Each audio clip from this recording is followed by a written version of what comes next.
Hey, what's up YouTube? Welcome back to the channel. It's Christine with Gauge Girl Training, an online meal planning and coaching service. I'm a food scientist and chemical engineer, and in today's video, we're gonna talk about 3 things you did not know about visceral fat and how to lose it. So let's get started. So if you have been struggling with belly fat loss, you are probably so frustrated that if you do one more diet that doesn't work, you're probably on the verge of getting liposuction, and you think of that as an option. And what I'm here to tell you guys is that the first thing you need to know about visceral fat is that it cannot be removed via liposuction. As you can see in this photo here, this is an example of somebody who has had liposuction, and liposuction is excellent at removing subcutaneous fat. Remember, subcutaneous fat is the fat that lays beneath the surface of the skin. While cosmetically, it may not be the most appealing thing for folks. However, it is not harmful. It is not dangerous. It poses no threat to your health and well-being. However, visceral fat is the fat that is deeply embedded within the organs in the abdominal cavity, and it is under the abdomen muscles. And what this means is that this fat, it cannot be suctioned and vacuumed out. So even if you get liposuction, you still are going to have to deal with visceral fat. The second thing you need to know is that it is a metabolically active organ. What this means is people think of fat as just stored energy, but the reality is fat is a metabolically active organ which sends chemical messengers and hormones just like other organs do.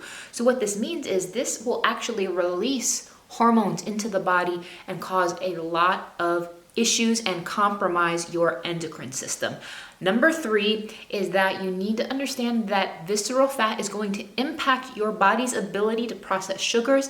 It's going to impede your ability to process dietary fats, and it just makes overall functioning a challenge. So it needs to be the utmost priority to get rid of visceral fat. Next question is, so how do you do that? Well, I'm glad you asked. I have tons of strategies and solutions.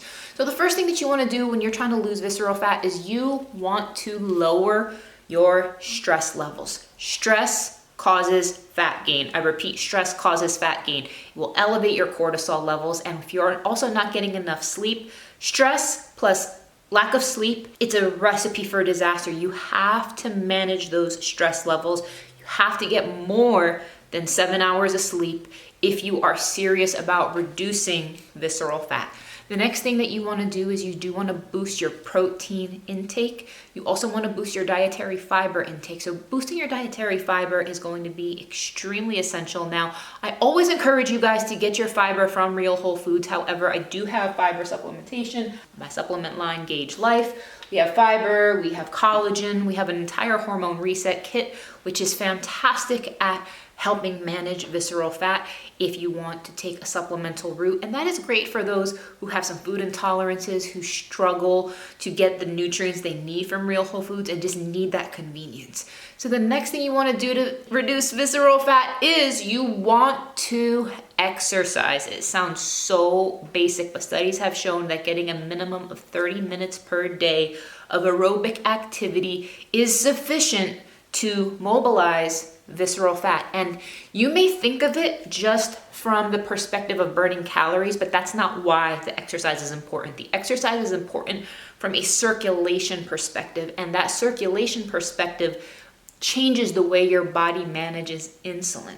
So that circulation is crucial. So I need you guys to walk daily, even just 30 minutes a day. It's going to make a very big difference. Now, if you've heard all of this and you want to get started, and you know that you have an issue with visceral fat where you have an accumulation of fat in the torso, for women if your waist is at or over 35 inches, for men if your waist is at or over 40 inches. So here's what you do.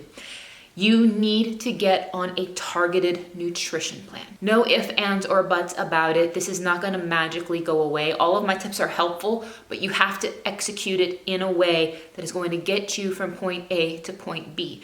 So you have options. You can do my hormone reset plan, which is a really great place to start for women who are dealing with stubborn visceral fat. You're dealing with hormonal belly fat. You are stressed, you are overwhelmed, and you need a really great place to get started. You could do that. You could also do a customized program and work with me one-on-one as your coach. So if you have questions, shoot me a DM over on Instagram at gaugegirltraining. You can comment below if you want additional information. But guys, please take this seriously. Know that this is not something that you can just magically vacuum out of your body. You are gonna have to deal with it. You are gonna have to manage it. And the good news is it can be done. It has been done. And these are examples of my clients and people that I've worked with over the last decade who have successfully done this. So do not lose hope. Do not give up on yourself, and remember that you actually can make changes if you do follow a detailed program. So thank you guys for watching. I will see you in the next one.